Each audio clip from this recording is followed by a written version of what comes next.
이에 예수께서 대답하여 이르시되 여자여 내 믿음이 크도다 내 소원대로 되리라 하시니 그때부터 그의 딸이 나으니라. 아멘.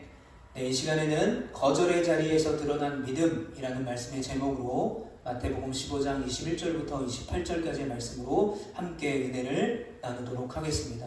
오늘도 말씀의 은혜가 우리 가운데 전해질 때 그 말씀대로 능히 살아갈 수 있는, 그래서 하나님 앞에 영광 돌리며 하나님의 기쁨이 되는 우리 로아교회와 우리 모두가 되시기를 축복합니다. C.S. 루이스라는 사람이 쓴 책이 있습니다. 스크류테이프의 편지라는 책인데요. 이 책의 내용을 보면 삼촌 악마인 이 스크류테이프가 조카 악마인 워무드에게 인간을 어떻게 하면 하나님께 멀어지게 할 수 있을까라는 내용의 노하우를 담은 편지를 여러 장으로 보내는 내용이 담겨져 있어요. 특히 이 책에 보면요, 인간을 환자라고 표현합니다. 그리고 하나님을 원수라고 표현을 하고 있는데, 그 중에 4장에서 이런 조언이 나옵니다. 환자의 시선을 원수에게 두지 말고 자기 자신에게 고정시켜라. 삶을 원수에게 맡기게 하지 말고 기분과 의지에 따라 살게 하라. 바꿔 말하면요, 인간의 시선을 하나님께 두지 말고 자기 자신에게 고정시키고, 삶을 하나님께 맡기게 하지 말고 인간이 기분과 의지에 따라 살게 만드는 것이 하나님과 멀어지게 만드는 거다라는 조언입니다. 여러분, 우리는 하루에도 수많은 기분과 감정을 느끼며 살아가요. 기쁠 때도 있고 슬플 때도 있고 화가 날 때도 있고요, 낙심이 될 때도 있고 짜증이 날 때도 있고 지겨울 때도 있어요. 근데 마귀의 목적은 뭐냐면 우리가 이런 감정들에 의해서 지배받으며 살아가기를 원하는 것입니다. 술을 거의 매일 드시는 분이 계세요. 그분에게 물어봤어요. 도대체 왜 이렇게 술을 많이 드십니까? 했더니 이분이 이렇게 대답했어요. 기분이 너무 좋아서 한 잔을 마셨고, 어느 날은 너무 슬퍼서 한 잔을 마셨고, 어느 날은 또 너무 화가 나는 일이 있어서 한 잔을 먹다 보니까 매일 먹게 됐습니다 라고 이야기를 하시더라고요. 물론 사람이라면 이런 기쁨, 슬픔, 분노, 이런 감정들을 다 느끼며 살죠. 때로는 우리가 그 감정들을 밖으로 표출할 때도 있습니다만, 그때마다 내 감정과 내 기분과 내 의지대로만 반응을 한다면 어떻게 되겠습니까? 부정적인 감정에 매몰되게 되고요, 그 감정대로 행동한 결과에 책임까지 떠안으며 더 힘든 삶을 살게 되는 것이죠. 또한 우리 그리스도인의 입장에서 감정에 휘둘리는 인생을 살게 되면 우리는 자연스럽게 하나님과 멀어지게 되는 거예요. 이게 바로 사단이, 마귀가 노리는 거예요. 그런데 여러분, 이런 분노의 감정, 이 좌절의 감정에 중요한 포인트가 있어요. 이 좌절과 분노의 감정이 시작되는 포인트가 있는데, 그게 뭐냐면 바로 나의 욕구가 충족되지 않을 때, 그리고 어떤 것에 대해서 거절을 당했을 때 우리는 분노하게 되고 좌절하게 된대요. 그러나 여러분, 많은 사람들이, 세상의 대부분의 사람들은 거절을 당하는 것을 싫어해요. 혼자 밥 먹으러 갔는데 여기서는 혼자 밥 먹을 수 없습니다 라고 말하면 거절당하죠. 우리는 여러 가지 거절의 감정을 받으며 느끼며 살아가고 있습니다. 그런데 여러분, 이 거절이라는 감정이 나쁜 것만은 아니다라는 사실을 종종 보게 돼요. 자, 저 사람이 빌 게이츠라는 사람인데요. 빌 게이츠 하면 떠오르는 것은 바로 마이크로소프트입니다. 세계적인 부자죠. 그런데 이 빌 게이츠의 첫 사업이 트래프 오 데이터라는 사실을 아는 사람들은 거의 없어요. 빌 게이츠의 첫 사업이 뭐였냐면 트래프 오 데이터라는 건데, 차의 무게를 지나갈 때마다 재서 교통량을 측정하는 기계와 프로그램을 발명한 거예요. 이걸로 첫 사업을 시작했습니다. 그런데 이 빌 게이츠의 첫 사업은요, 완벽하게 망해요. 실패합니다. 그러나 그 사업의 실패로 말미암아 이 빌 게이츠가 계속해서 소프트웨어를 연구하고 개발하게 되면서 결국은 마이크로소프트라는 회사가 탄생하게 된 것이죠. 자, 전 애플 CEO 스티브 잡스도 자신이 회사를 만들었는데, 애플이라는 회사를 만들었는데 자신이 만든 회사에서 쫓겨나요. 쫓겨나서 넥스트라는 회사를 만들어서 그 넥스트라는 회사가 다시 애플의 인수가 됩니다. 그러면서 다시 이 스티브 잡스가 애플에 들어가게 되면서 더 큰 성공을 이루게 되는 것이죠. 많은 사람들은요, 성공이 완벽한 조건에서 온다고 생각합니다. 뭐 이것만 준비되면, 또 이때가 되면, 내가 이것만 해결하면 성공할 수 있을 거예요. 그러나 실제로 성공한 사례들을 보게 되면 수많은 거절과 실패 속에서도 멈추지 않은 것에서부터 바로 성공이 시작되었음을 보게 됩니다. 자, 오늘 본문에도요, 이 거절과 실패 사이에 울부짖던 한 여인이 등장합니다. 예수님께서 두로와 시돈 지역으로 가셨을 때 일어난 일이었어요. 자, 마가복음은 이 지역을 수로보니게라고도 부릅니다. 자, 먼저 지도를 좀 보시면, 여러분들이 보시는 요 오른쪽에 보시면 빨간 지역과 파란 지역이 있습니다. 자, 가나안 여인이라고 말하고 있는 이 지역은 바로 두로와 시돈이에요. 자, 빨간 원 안에 두로와 시돈이 있고요. 그 안에는 페니키아라는 동네가 있어요. 그러니까 페니키아라는 지역 안에 두로와 시돈이 있습니다. 자, 그러면 수로보니게는 무슨 뜻인가? 저 시리아라는 나라가 보이시죠? 수리아라고도 하는데 이 수리아 플러스 페니키아가 바로 수로보니게예요. 그러니까 두로와 시돈으로 들어갔다라는 말은 뭐냐면 페니키아 지역에, 시리아 지역에, 수로보니게 지역에 예수님이 들어가셨다라는 말입니다. 그러니까 이 여인을 가나안 여인이라고 부르기도 하고 수로보니게 여인이라고 부르기도 해요. 자, 그런데 저 두로와 시돈 지역은요, 바다가 인접해 있습니다. 해상 무역이 발달했어요. 자, 그러다 보니까 부유해요. 근데 문제는 뭐예요? 시돈이라는 곳이 바로 바알의 시작점이에요. 그러니까 온갖 우상이 넘치는 곳이 바로 두로와 시돈이었습니다.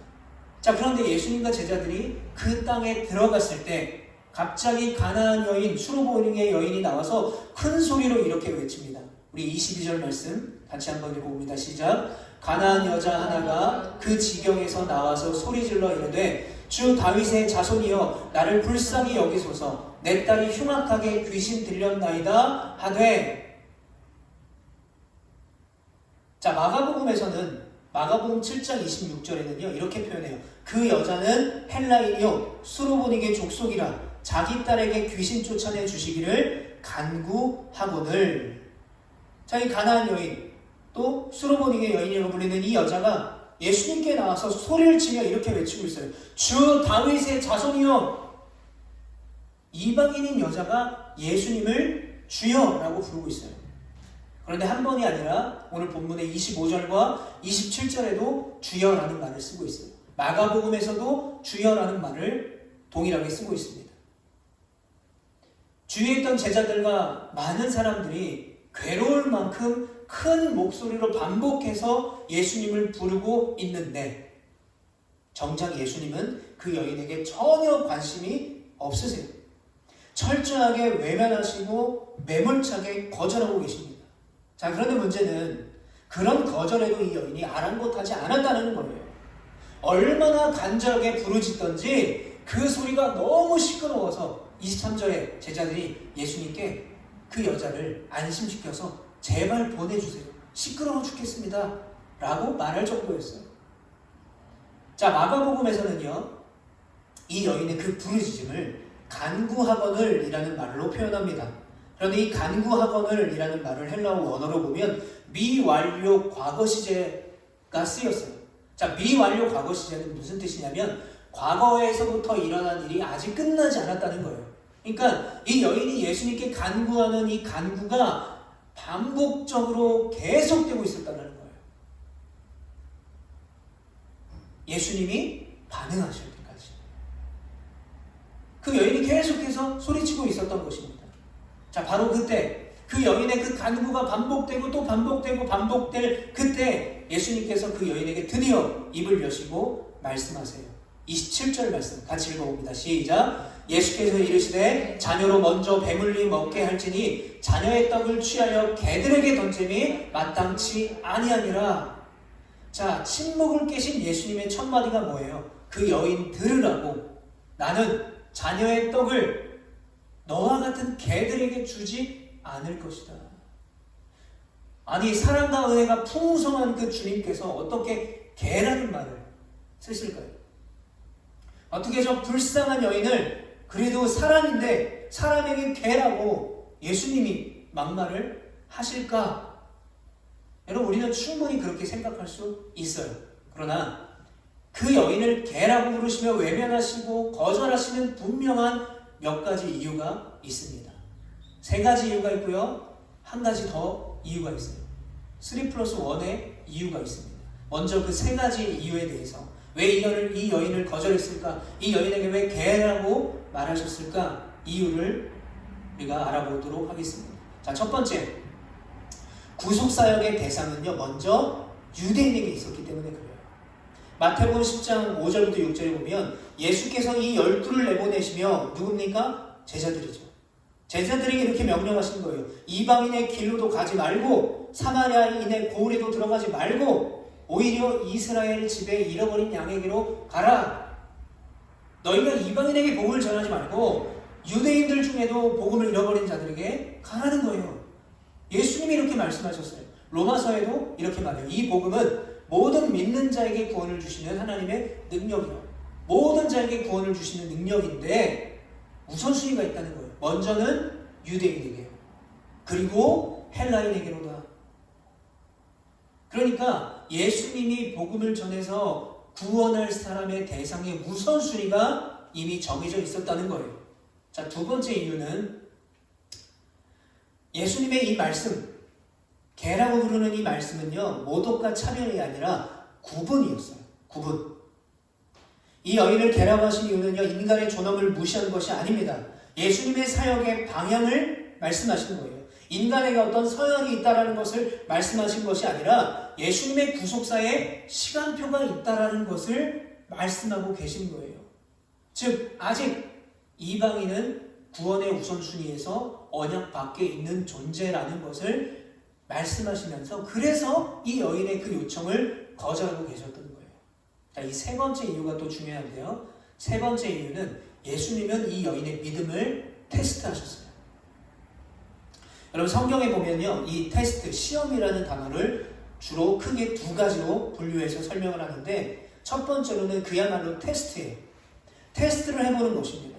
아브라함에게 이삭을 바치라고 하셨던 이 부분도 테스트예요.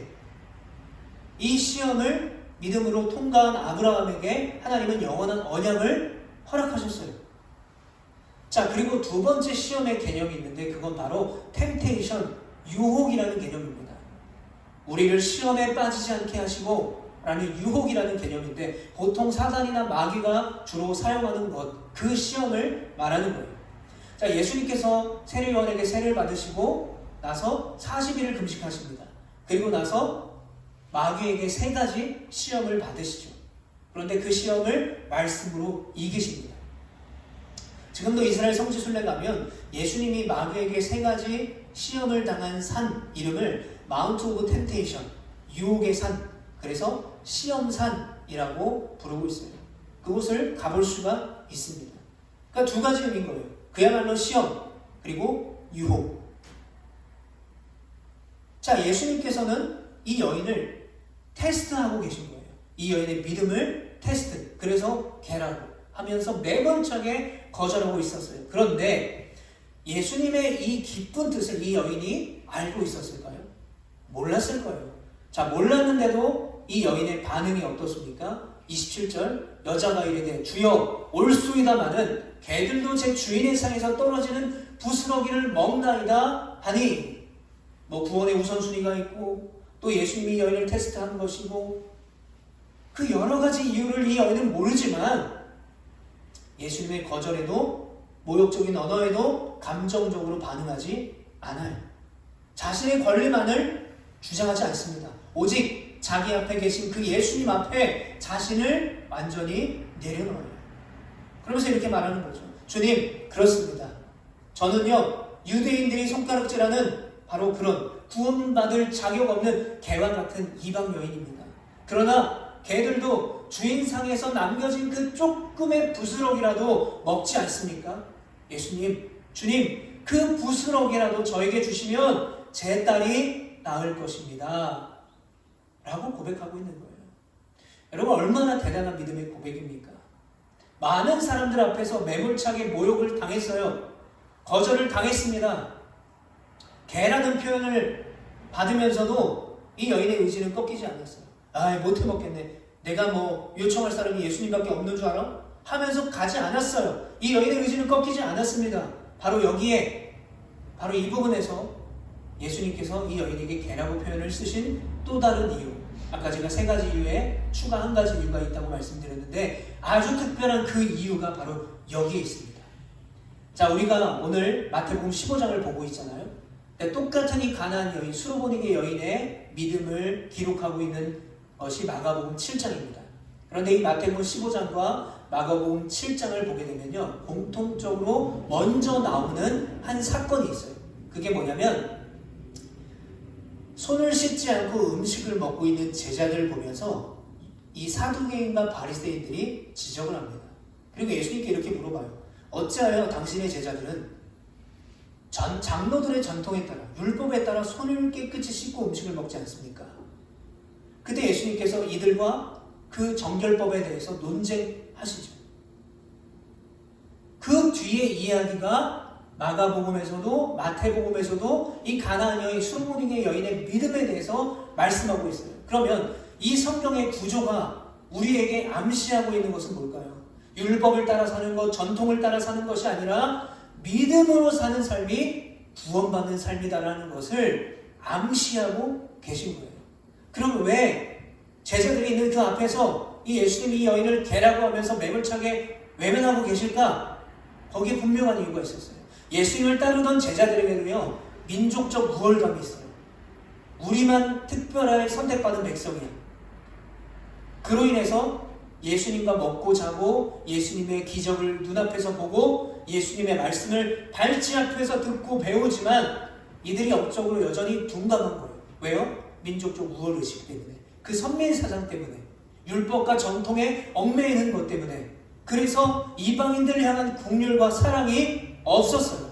그러니까 예수님은 그걸, 그 제자들에게 있는 그거를 깨기 위해서, 깨닫게 하기 위해서 바로 이 부분에서 이 가나안 여인의 믿음을 통해 누가 하나님 나라에 들어가는가, 그거에 대해서 새롭게 정의하고 계신 거예요. 율법을 따라 사는 것, 전통을 따라 사는 것이 아니라 간절한 믿음으로 구원받는 것이다라는 것을 밝히고 계신 거예요. 어떤 방식으로요? 개라고 무시했던 그 여인의 간청을 들어주심으로. 예수님은 유대인들이 갇혀있는 그 틀을 깨고자 했던 거예요. 그래서 그 여인의 간청의 끝내 예수님께서 이렇게 말씀하세요. 우리 한번 같이 읽어보겠습니다. 시작. 이에 예수께서 대답하여 이르시되 여자여, 내 믿음이 크도다. 내 소원대로 되리라 하시니 그때로부터 그의 딸이 나으니라. 아멘. 예수님은 처음엔 거절하셨죠. 침묵하셨어요. 그러나 결국 이 여인의 믿음을 보시고 이 여인의 소원을 들어주셨어요. 그의 딸을 고쳐주셨어요. 그러므로 여러분, 이 예수님의 침묵과 거절은 이 여인의 이런 믿음의 깊이를 드러내기 위한 기다림이셨어요. 아직은 이방인의 구원의 때는 아니지만 혈통과 겉모습 또는 율법과 전통으로 구원받는 것이 아니라 오직 믿음으로만 구원을 받을 수 있음을 보여주고 계신 것입니다. 결국 그래서 예수님의 이 행동 때문에 바리새인들과 사두개인들의 표적이 된 것이죠. 그래서 그때부터 바리새인들과 사두개인들은 예수님을 적대시하고 나중에는 죽이기로 결단을 하게 되는 것입니다. 여러분, 오늘 우리는요, 차별에 매우 민감한 시대를 살아가고 있습니다. 성소수자에 대한 차별. 그래서 교회에서도 이 성소수자들을 존중해야 되는가, 아니면 차별해야 되는가, 아니면 금지해야 되는가, 죄라고 정죄해야 되는가, 논쟁이 많죠. 장애인에 대해서 또는 노동자에 대해서, 피고용인에 대해서. 그런데요, 차별에 매우 민감한 시대를 살아가고 있지만 반대로 동시에 가장 많이 편을 가르는 시대를 우리는 또한 살아가고 있어요. 겉으로는 차별과 혐오를 반대하지만 정치, 세대, 젠더, 문화적으로 다른 사람들을 이해하지 못하고 너무 쉽게 다른 사람들을 판단하고 정죄합니다. 그 당시에 종교 지도자들도 그랬어요. 심지어는 예수님을 따라다니던 제자들도 그랬어요. 대부분의 유대인들이 그랬습니다. 하나님께서는 예수님을 불러서 이스라엘, 즉 유대인의 구원을 허락하셨어요. 그런데 우리가 구약으로 따지면 아브라함으로부터 선택받은 하나님의 백성들이 바로 이스라엘 유대인들이었습니다. 자, 그러면 이방인들은 구원받을 수 없나요? 라고 생각할 수 있어요. 자, 그런데 아까도 말씀드렸지만 이방인의 구원은 차별보다는 뭐였어요? 구분이었습니다. 우선순위가 있었다는 거예요. 그러나 유대인들이 그 특권, 그 우선순위를 다 잃어버려요. 율법이라는 문자와 할례라는 행위에 갇혀서 그 복음을 값싸고 저렴한 은혜로 전락시켰고 복음에 필요한 자들을 외면하고 차별했어요. 너희들은 구원받을 수 없는 개와 같은 존재야 라고 말했어요. 여기서 예수님이 개라고 하신 이유는요, 유대인들이 이방인들을 흔히 개들이라고 불렀기 때문입니다. 우리가 우월해 라고 생각했던 거예요.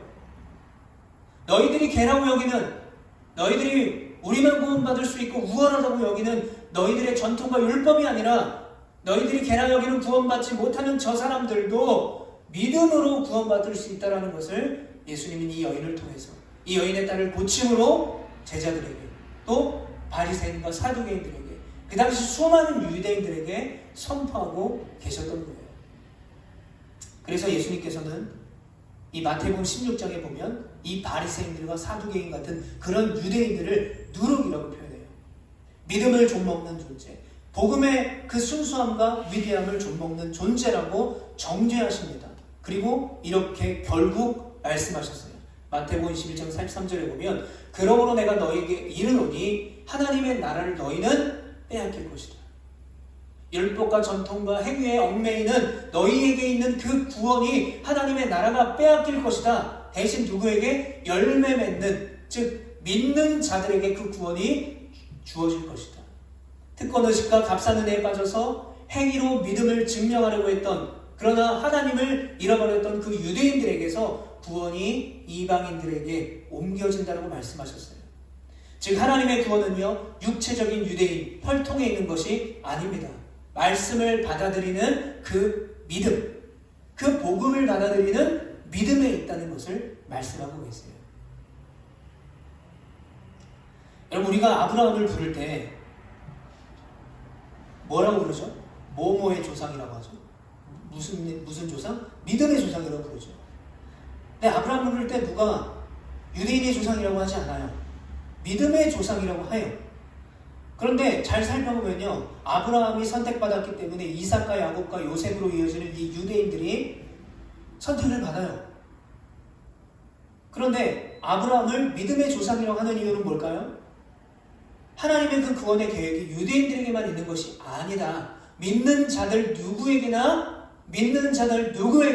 그 구원의 은혜가 있다는 것을 말해주고 있는 거예요. 그래서 아브라함을 유대인의 조상입니다라고 하지 않고 믿음의 조상이라고 하는 거예요. 왜요? 믿음으로 아브라함이 선택받았기 때문에. 그러면 그렇다면 아브라함의 믿음이 뭔가라고 봤을 때 히브리서 11장 19절에 보면 그가 하나님이 능히 이삭을 죽은 자 가운데서 다시 살리실 줄로 생각한지라 비유컨대 그를 죽은 자 가운데서 도로 받은 것이니라. 자, 아브라함이 하나님이 명령하십니다. 100세 때여든 눈에 넣어도 진짜 안 아픈 이 아들 이삭, 너무 내 생명과도 바꿀 수 있는 이 이삭을 바치라는 거예요. 그런데 아브라함이 순종했죠. 이 순종이 어디서 온 거예요? 뭐 유대인의 전통을 따르거나 율법에 의해서 억지로 아들을 드린 게 아니라는 거예요. 아브라함에 어떤 믿음이 있었어요? 아들 이삭을 하나님이 주셨으니 하나님 말씀에 순종해서 내가 죽인다면 하나님께서는 이 이삭을 다시 살려서 보내주실 거야. 끝까지 하나님을 신뢰하는 믿음이 있었던 거예요. 왜 내 아들을 죽이려고 하지? 나는 싫은데?가 아니라 하나님이 다시 살릴 거야 라는 하나님을 전적으로 신뢰하는 그 믿음이 있었기 때문에 구원을 받을 수 있었던 거죠. 그러므로 구원은요, 아브라함이기 때문에, 유대인이기 때문에가 아니라 믿는 자에게 주어지는 하나님의 선물임을 믿는 우리 모두가 되시길 축복합니다. 그래서 에베소서 2장 8절에 너희는 그 은혜에 의하여 믿음으로 말미암아 구원을 받았으니 이것은 너희에게서 난 것이 아니요 하나님의 선물이라는 거예요. 율법을 지켜서, 전통을 지켜서, 혈통이니까 저절로 오는 것이 아니라 믿음을 통해서 하나님이 우리에게 주시는, 하나님만이 주시는 선물이라는 것입니다. 다시 이 여인의 이야기를 돌아가 보면 사실 그래도 이 여인이 처음에 예수님께 거절당했을 때, 개라는 소리를 들었을 때 이 여인의 마음이 어땠을까 한번 상상해 보시면 좋을 것 같아요. 아, 이 예수님이라면 우리 딸을 고쳐줄 거야, 내 소원을 들어주실 거야 라고 잔뜩 기대하고 갔는데, 그것도 무릎을 꿇고 주여, 다윗의 자손 예수여, 구원하소서 라고 외쳤는데, 그런 외면을 당하고 거절을 당했을 때 이 여인의 마음은요 어땠을까요? 너무 두려웠을 거예요. 너무 무서웠을 겁니다. 그리고 좌절했을 거예요. 이 예수님마저 우리 딸을 고쳐주지 않으면 저 귀신 들린 딸, 내 딸은 이제 어떡하지? 소망이 없었을 거예요. 여러분, 우리의 삶에도요 이런 침묵과 거절의 시간이 분명하게 있어요. 열심히 기도했는데 아무 응답이 없어요. 열심히 믿음으로 치열하게 살았는데 오히려 내 상황이요 더 어려워질 때가 있어요. 그럼 우리가 쉽게 이렇게 말하죠. 하나님, 너무하신 거 아닙니까? 하나님, 왜 하필 저예요? 왜 하필 지금이에요? 제가 이렇게 열심히 기도했는데 제 기도는 듣고 계신 겁니까? 라고 낙심하고 좌절할 때가 있고요. 오히려 하나님의 그 거절을 내가 거절할 때가 있어요. 그러나 여러분, 오늘 본문의 이 가나안 여인을 향한 예수님의 침묵은요 거절이 아니었어요. 뭐였어요? 기다림이었습니다. 예수님의 시간이었어요. 예수님의 거절처럼 보였던 그 모욕적인 개라는 말씀은요 그 여인을 모욕한 게 아니라 그 여인의 믿음을 드러내는 시험이었다는 것을 기억하시길 바라요. 그래서 끝내 이 여인이 뭐라고 말합니까? 주님, 부스럭이면 충분합니다. 여러분, 이 고백은요 체념이 아니에요. 포기한 게 아닙니다.